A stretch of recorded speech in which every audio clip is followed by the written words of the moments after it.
Pero how many counts? Oh, marami. 20 plus counts of malversation. And then, yung sa kabilang banda naman, yung isang kaso ipa-file natin, iba naman ang kanyang tema, ay laban kay Leandro Leviste at kay Senator Loren Legarda. Leandro Leviste and Senator, sa nanay niya, kay Senator Loren Legarda. For PI. Regarding po saan? Yung unang kaso, contractor yon, yung yung mga ginawa niya na self-dealing sa loob ng Kongreso, tsaka yung trabaho na hindi dapat ginagawa ng isang congressman, ay ginawa niya. Alam na, contractor, di ba? Alam niyo na yan, conflict of interest, 3H, Republic Act 3019. Yung kay Leandro Leviste naman, ay mabigat na kaso kasi yung kanilang pagkahawak na eksklusibo sa solar ay talaga nagdulot ng damage sa ating republika. Sapagkat hindi naman sila tumupad sa kanilang dapat tuparin at hindi nila ginawa yung dapat nilang gawin at para bang basta malinaw na malinaw yung kaso na ang kanilang ginawa ay labag sa batas. At ang laki nang nawala sa ating mga Pilipino sa pagkakasalansan ng solar empire ni Leviste na ang nangyari naman ay binenta lang. Hindi naman talaga tumupad sa papakuryente ng ating republika. Kasi kumuha sila ng exclusive exclusive service contracts na sa buong Pilipinas na sila lang ang maaaring mag-produce at gumamit at magbenta ng solar energy. Na talagang taliwas naman sa batas ng Diyos. Kasi ang araw ay para sa lahat ng tao. Sila ngayon parang sila ang nagmamay-ari ng araw, ng power ng araw para to the detriment of to the exclusion of other Filipinos and other investors. Sir, kay Loren na involvement paano? Kay Loren, kasama siya kasi hindi naman makukuha na 21-year-old, 21 lang si Leandro nun eh. Yung prangkisa na exclusive, kung hindi tinulungan ng nanay niya na chairman noon ng Finance Committee ng Senado. Parang appropriations siya ng House, Finance Committee ng Senado. At ginamit niya yung kanyang posisyon para makakuha ng prangkisa yung anak niya. Sir, anong charges po yun? Yung kay Microphone. Ano po? Evan Alvarez po, UNTV. Ano pong charges yung PPI po kay Senator Loren and Representative Leandro? Plunder, tapos sa 3019, 3H, 3I, 3E. Conflict of interest is one of them. Ombudsman, good afternoon po. Isa Umali from DZWB. What if sabihin po ni Congressman Leviste na pinupolitika siya, kaya ngayon po ay siya isa sa ilalim sa... Masusi namin pinag-aralan to kasi this is a very novel case. Hindi ito basta-bastang maiisip na dapat gawin. Pero pag pinag-aralan mo yung nangyari sa ating energy sector sa Pilipinas, talaga nag-suffer tayo sa ginawa nila. Kasi nga, nung ang buong mundo ay nagsosolar na, ang China at ang lahat ng buong mundo ay nagsosolar na, dito, kinuha nila yung exclusivity na solar. At saka may mga project talagang hindi matuloy-tuloy at hindi ma-on-stream, hindi magamit dahil pinipigilan sila ng Department of Energy dahil merong exclusive contract. Nangyari yan sa lalawigan ng Cavite. Nagkaroon kami ng isang 80-hectare solar field. 40 ba? 40 to 80 hectares sa loob ng EPSA na hindi nabigay ng feed-in tariff na fit dahil may exclusive na ang itong exclusive franchise na dapat dumaan ka sa kanila para makagamit ka ng solar. Isipin nyo yun, para makagamit ka ng araw, magpapaalam ka sa kanila.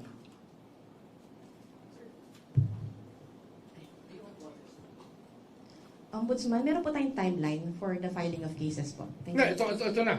Okay. Napirmahan ko na yung information. Mhm. Ay, yung 4PI, hindi information, sorry. Napirmahan ko na yung charge sheet para maano sa PI. At di ba meron tayong mga ghost projects na ditira. Dito, ghost electricity. Pangako nila magpo-produce sila ng kuryente. Pangako nila sa Philippine Energy Plan nakalimbag itong dapat production na gagawin ng solar. Pero hindi nila ginawa. Binenta lang, kumita lang ng pera, pero hindi nila ginawa. Kung meron silang ginawa, kakaunti, kakarampot. Hindi kagaya ng pinangako nila na gagawin nila. Kasi nga, ang ating yung ating energy mix, yung ating energy projections, especially Department of Energy, it relies on projections on how much power we will need as a country. So, ang mix dyan, meron dyan na generated ng thermal plants, natural gas plants, diesel plants, coal plants, kasama solar.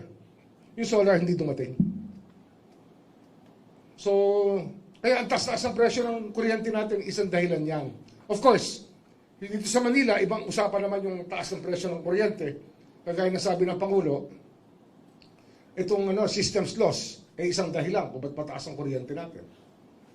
Pero itong solar na to, na dapat pinroduce at in-accomplish ni Leviste sa kanyang pagkakuha ng prangkisa, ay hindi, naging ghost electricity.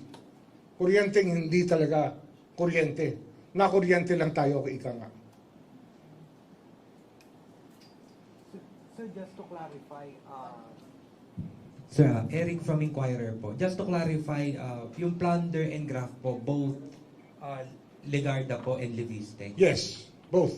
Both. Then, sir, may amount po ba tayo? How much amount yung involved dun po sa mga content? 10 billion. 10 billion. Thank you po. 10 billion. Pero bukod pa yan sa projected na damage talaga sa atin. Hindi, yung 10 billion, yun lang yung sa contract lang yan no? Pero yung nawala sa atin ay hundreds of billions sa ating mga Pilipino. Sir, good afternoon po. Sir Joseph sa GMA. Sir, I understand si Secretary Green filed a complaint sa DOJ. How are the two related? I mean, independent ba ito sa atin? Or maybe final na si Sec Green Yan final ba sa atin? So, Is it part of the investigation? Sa DOJ siya file. so sir, ito po ay Iba to. independent investigation. Ito, for government officials to, balik, diba? Ombudsman jurisdiction to. Okay, so sir, since mag-PPI na tayo, the may findings ng plunder, so when did we start the fact-finding? Matagal na to. We started this. I gave instructions as early as November about this. Okay. Pero we started it January. Kasi nga, sa dami ng pinaprioritize ng opisina tungkol sa mga kaso, especially flood control. Yan lang po mag-ina, yung dalawa dun. for this Marami one. pa, pati si Secretary Cusi is part of it. So tatlo sir. At least Ah, three personalities. 3 key personalities, pero marami pa iba. So sir, ang for PI natin, tatlo tayo sir, or dalawa muna? Tatlo. Sekusi. Okay. Secretary Cusi. Okay, yun muna sir. Al Cusi.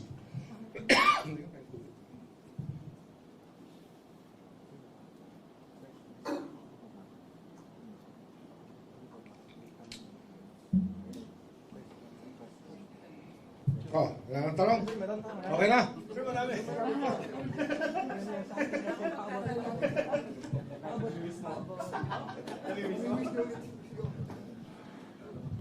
Good afternoon, Sir. Yaneska Pati, GMA News Online.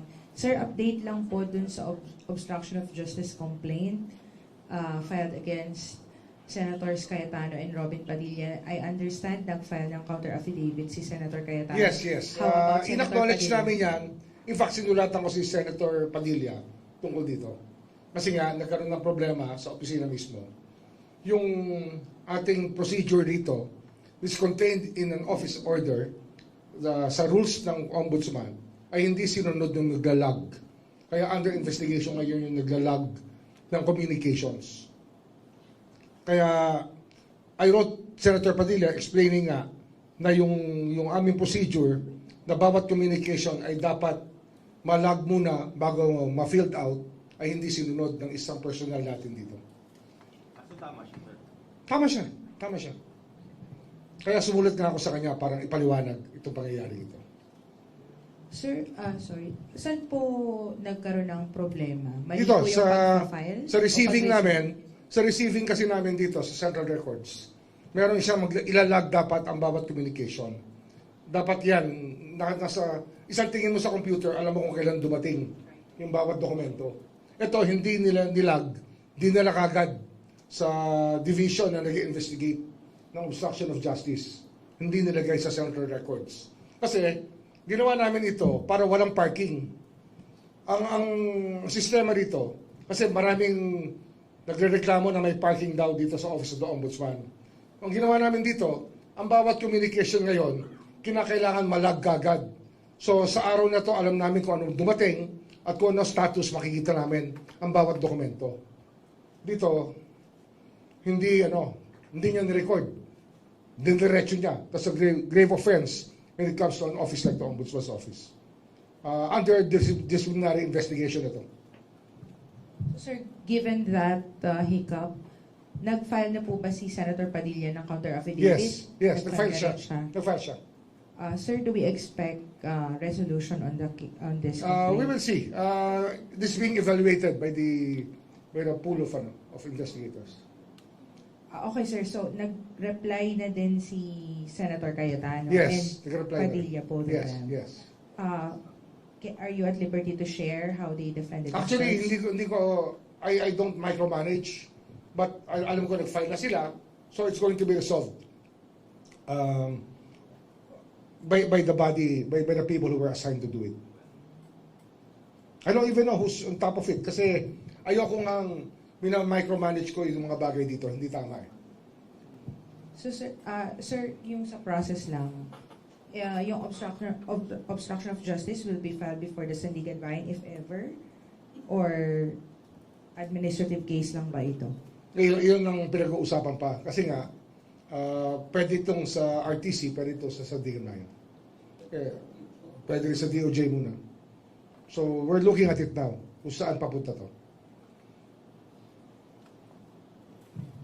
Thank you, sir.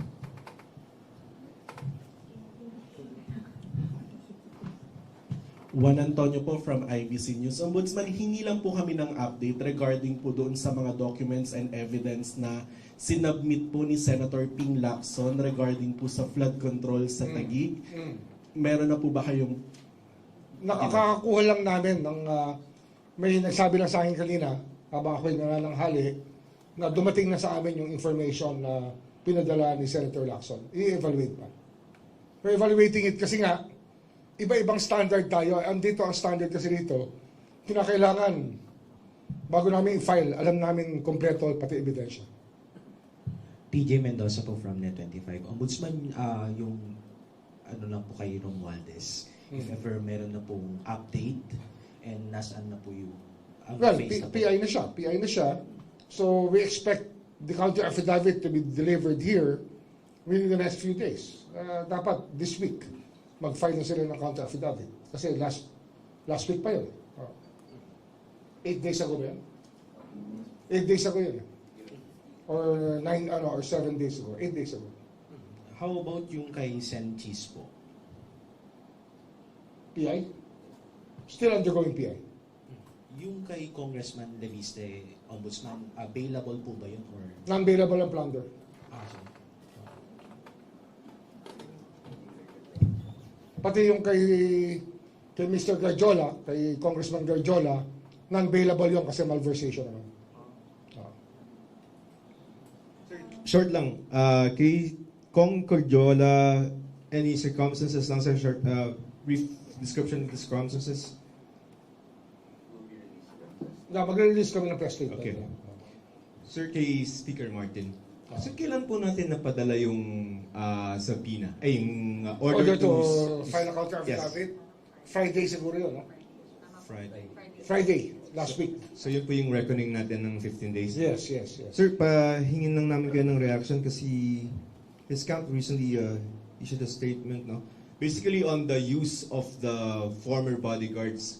Parang bakit daw po ginagamit yun against We're not him? here to discuss the evidence that we are using against these people. Hindi namin pinag-uusapan.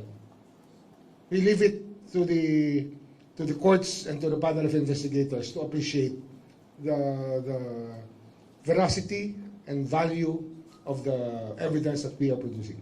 Pero sir, himayin ko lang. There were 18, pero ang ginamit niya lang po is 8, di ba? And walo this lang. underwent a rigorous, maybe, vetting? Tama ba? Pinag-aralan talaga yan. Pinag-aralan ng gusto yan. So hindi po yung 18 na yung Hindi yung 18. Kasi yung 18 nga, imposible yun eh. The impossibility of having 18 people for 2 years together, doing everything together for 3 years, na hindi sila naghihiwalay, na parehong-pareho lahat na nakita nila. Kahit tayo alam natin, kung gumawa ng affidavit ang isang tao at pinapirma kayo, at sinabi na, all these 32 are subscribing to that affidavit kasi magkasama sila ng 2 taon na magkasama sila, hindi sila naghihiwalay. Tama ba yun o mali? Mali yun eh, di ba? Mali. Imposible, di ba? Sir, himayin ko lang, kay APC kasi sir, last time that we had a press conference, July 17th, you said na, ay kasi hindi, nakasabit naman yung dalawa sir, di ba? Pati si Aplaska. Nakasabit. And that time you said that it was already submitted for resolution. Yun nga, for resolution pero hindi pa nire-resolve. Okay. It's still being resolved. 60 days naman usual sir, no? Yeah, So, matagal. yeah. 60 days.